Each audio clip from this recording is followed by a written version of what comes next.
بسم الله الرحمن الرحيم إنا أرسلنا نوحا إلى قومه أن أنذر قومك من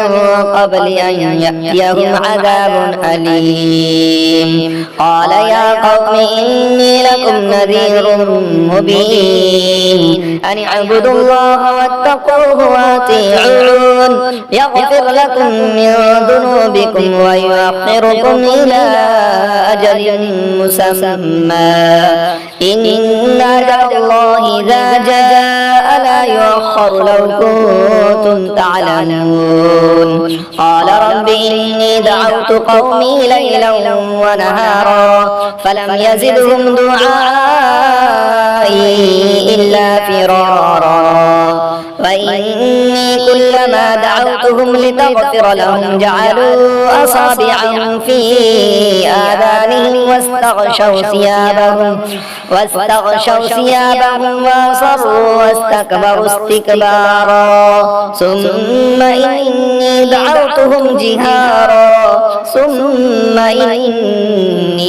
أعلنت لهم وأسررت لهم إسرارا فقلت استغفروا ربكم إنه كان غفارا يرسل السماء عليكم مدرارا ويمددكم بأموال وبنين ويجعل لكم جنات ويجعل لكم أنهارا ما لكم لا ترجون لله وقارا وقد خلقكم أطوارا ألم تروا كيف خلق الله سبع سماوات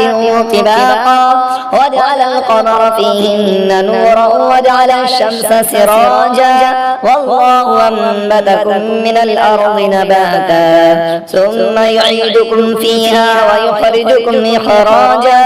والله جعل لكم الأرض بساطا لتسلكوا منها سبلا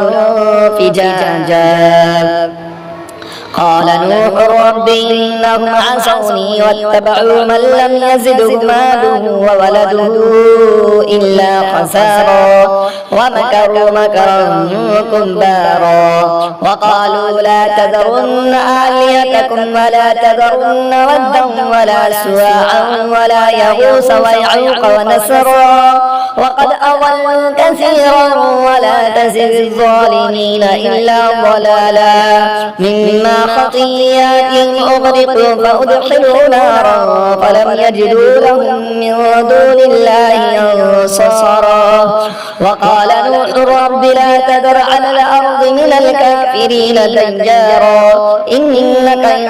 تذرهم يضلوا عبادك ولا يلدوا إلا فاجرا كفارا رب اغفر لي ولوالدي ولمن دخل بيتي مؤمنا وللمؤمنين والمؤمنات ولا تزد الظالمين إلا تبارا.